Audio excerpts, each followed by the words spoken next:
Hi friends, welcome and welcome back to the channel. If you're joining me for the first time, hi, my name is Z. I'm from South Africa. I make content surrounding my life here in China as an ESL teacher, and I'm trying to be consistent. I'm trying to upload regularly again.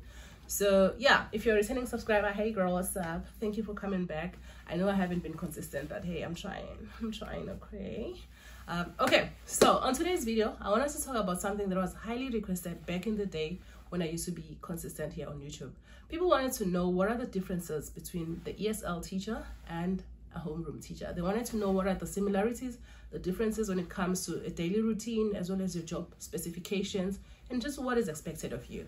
So if you are interested in this conversation, please stay tuned and watch till the end.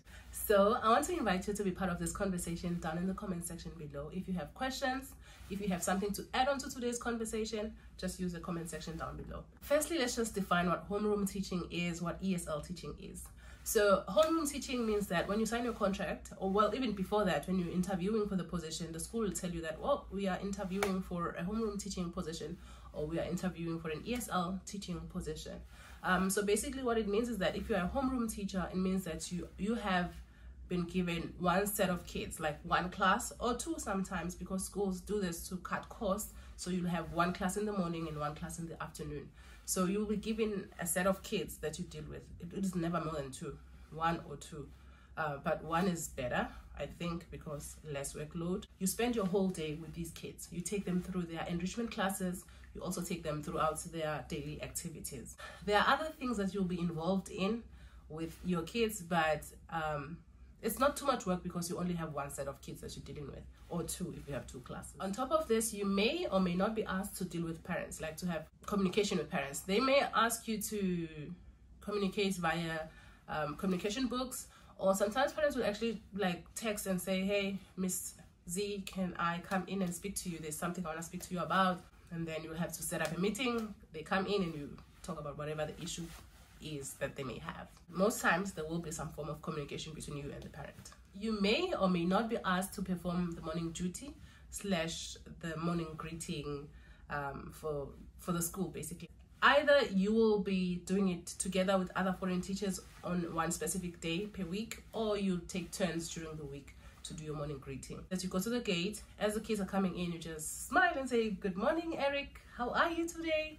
Okay, let's go in, whatever. Just have a small chit chat with Eric as he goes in. And when also the parents, when you see the parents, you're like, hi, good morning, ma'am, good morning, sir, whatever. And yeah, you just have to smile and blah, blah, blah. It's just like to show face. Schools like to do this just to show parents. We'll see, yeah, we have foreign teachers and they're lovely and they smiley and they greety and they you know, just the vibes. You're just there for the vibes, honestly. So yeah, you do that. And sometimes you're also asked to do the afternoon send off.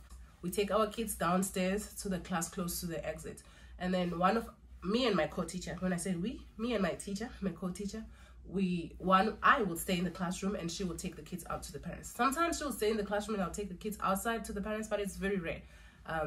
So yeah, that is what the afternoon send off is. So you will be most likely asked to do that if you're a homeroom teacher. There is paperwork involved because you have to prepare stuff for your kids. You have to prepare assessments, grading, yearly books, daily comments sometimes, end of the semester comment, you know, like how you send comments at the end of the semester to say, oh, she has done better, blah, blah, blah, those things. Yeah. So you have to do that. If you have a smaller class, that's great because you only have to do for your class. My class has 13 kids, which makes it a bit easy for me because my previous school I had 22 children. 22, imagine. So just like I said, there may be other activities that you may be required to get involved in, depending on what your school does. But most schools will celebrate every small event. They will celebrate Children's Day, they will celebrate Mother's Day, they will just celebrate everything. So you have to be involved in that because more than often you have some crafts to do for that. You may have some performances to prepare for that. There's a lot that you might be asked to do. So for your class, you do that. So when it comes to classes, you just follow the schedule that the school gives you. Sometimes you do 2 classes, sometimes you do more than 2 classes. I do more than 2 classes. I'll give you my schedule at the end of the video. But teaching part, sometimes you have one class in the morning, one class in the afternoon, and that's that. In my school, I have way more than that because my school is English based.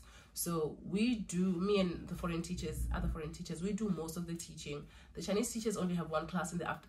I don't know about other classes, but for K3, my co-teacher only has one class at the end of the day, just 30 minutes. And she's supposed to have 1 hour, but she just does 30 minutes because at 3:30 we have to get the kids ready to leave. So her classes are supposed to be 3 to 3:30, 3:30 to 4. 3:30 you're getting kids ready to leave. So she usually has just one class. Yeah. Now let's talk about ESL teaching. Usually you'd have teachers come in with their kids, you just render a lesson and then they go. Or you'll be asked to go to that class. Usually for younger kids, you go to their class, and for older kids, they come to your class. It depends on the arrangement with the school, honestly. But basically what it means is that you will have different set of kids, different classes coming to you for your lesson. Maybe you'll have 2 K1s, 2 K2s, and 2 K3s. However the school designs it, it just basically means that you just go and give English lessons, and then that's what it is for you. You have to prepare your lessons in advance, obviously, prepare your flashcards and everything that you're gonna need. And yeah, that's the only form of admin work that you need to do. You just have to prepare your lessons, prepare your flashcards, prepare videos and songs and everything else that you're going to need for your classes. And then you send your lesson plans and the weekly schedule to the head teacher of the different classes. So yeah, that's what you do as an ESL teacher. You don't do a lot of things. You just have to make sure that your classes are well organized, they're great, they're nice and vibey, and children love them, blah blah blah. You don't have any form of communication with the parents. You don't have any form of comments that you have to write for children. You don't have to do anything else other than teaching. But also this varies per school. Some schools will ask you to do a lot more than that. If they ask you to do a lot more than that, then that is what you have to do. And if your contract says that this is what we require you to do, then that's what you're gonna do. Now let's talk about subject teachers. These are usually found in primary schools, middle schools, and maybe high schools. These are usually mathematics teachers, science teachers, yeah, those kind of fields. Just whatever specialty you are in as a teacher. So now I want us to talk about the daily routine of a homeroom teacher. We're going to use my daily routine as an example. I know routines are different for each school, however I think they're similar, even if there are differences. But most schools, they do more or less the same things. Okay? From 8:15 to 8:45, that is the arrival time. Kids are arriving at this time. Teachers are already there. We come in at 8 o'clock, so kids come in at 8:15. At 9 o'clock to 9:30, that is Brown English. Currently we're doing chapter 4, my favorite activity. So basically on this day we're going to read a story. This is a storybook, my favorite activity. We just read the storybook and then we discuss the story and talk about whatever is happening on the story. And then from 9:30 to 10 o'clock, that is dramatic play. We don't do dramatic play. That is what my supervisor said. We don't need to do it. So basically we just do anything around this time. If we haven't finished the story that we're discussing, we'll continue with the discussion. If there's something that they need to write that they haven't finished writing, they can do it around this time, or they can just go to different corners and just do whatever, like coloring or reading or whatever different corners have. From 10 o'clock to 10:30, that is when we do the vocabulary. This is when I actually do a lesson. I teach them the vocabulary related to the story that we would have read at 9 o'clock. And then at 10:30 to 11, Brown English Workbook, Chapter 4, page 28 to 30. So we are answering questions on the workbook. So we have Brown English books, right? We have a storybook, we have a workbook, and we have a student book. All of these, they go together. We read a story, we answer questions on these two, and then I must give a lesson just to teach the vocabulary and whatever. Yeah, just to teach the vocabulary, okay? Between 11 and 12, we are learning phonics. We have I-level English booklets, D22.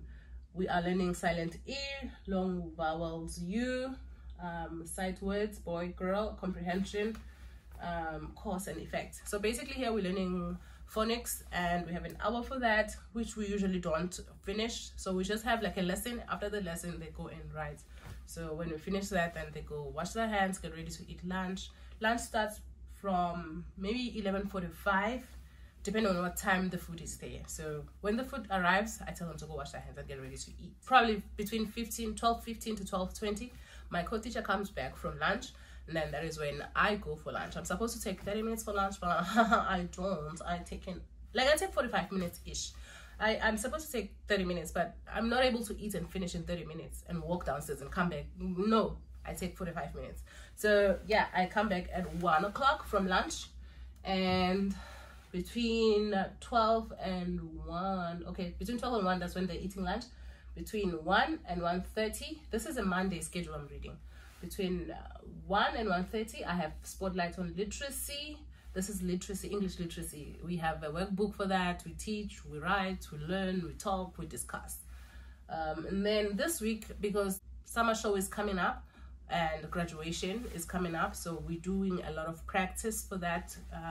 So yeah, so at 1:30 to 2, we have summer show practice. Usually we would have another class. We would either have a spotlight class or a brown English class, a class of some sort.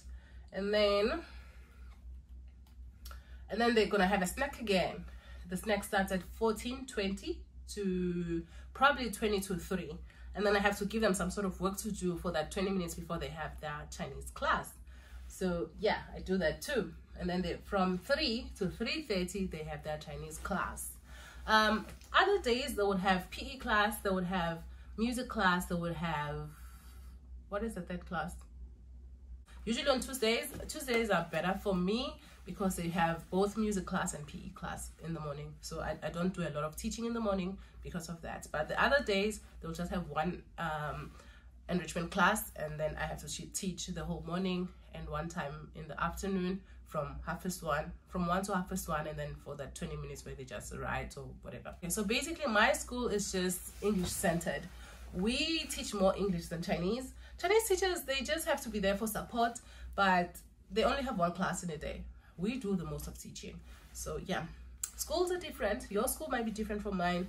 You might have just 2 classes in a day, which would be great for you. But also, I don't want to lie to you. I knew coming into this job that there was a lot of teaching involved. But because I want to be able to teach in an international school, I want to know what it's like if I can take the pressure of teaching the whole day. Because I know with international schools, there's a lot of work. So that's why I took this job. It's not like I didn't know what I was signing up for. I knew. Yeah, I just want to say that. Now, let's talk about the daily routine of an ESL teacher. I used to be an ESL teacher back in Wuxi. This wasn't 20 angsas, but back in Wuxi. And yeah, I had 11 classes. This was a big school. From 11:30 to 2:30, I'll get rest, and then after that, then I'll continue with my classes. I did a video on that. Please check it out. I'll link it up here. So as an ESL teacher, my routine was quite straightforward. I had 11 classes, as I have mentioned, but for younger kids, it was 20 minutes each class. And for older kids, it would be 30 minutes. For younger kids, I'll go to their classes, and for older kids, they'll come to my class because of the stairs. Younger kids cannot be expected to climb the stairs. Yeah, pre-K. And the teaching plans for pre-K and K1 were related. So if I'm teaching colors to pre-K and K1, the difference will just be the sentence structure, and maybe we'll add more colors for K1, but it will be so closely related that my planning will not be like a stretch. Like, it won't be too much work for me. So yeah, so basically I'll have different kids coming into my class the whole day. They come in, they leave, they come in, they leave, I teach. Their teachers will be there as well to help with discipline, make sure everyone is seated nicely, everyone is listening, and everyone is following instructions. And then I will teach. They will also help them with a review later on. So if I teach colors right now and they go back to their class, just before they go home, their teacher will help them with the review of the lesson so that they don't forget. So basically, that is what ESL teaching was. There was no form of communication with parents, anything that I needed to write for the parents, no, nothing, none of that. And also, no morning greeting for ESL teachers. If you were an ESL teacher strictly for that school, you didn't have to do morning greeting. But if you were a homeroom teacher, then you. Now, we have come to the end of the video. Thank you so much for watching up to here. If you watched until this part, please leave me a black heart emoji in the comment section that I know who is watching up until the end of the video. You can be part of this conversation down in the comment section because I love hearing from you guys. So yeah, don't forget to like, comment, and subscribe if you haven't subscribed, and I will see you on the next video. I love you all so much. Bye.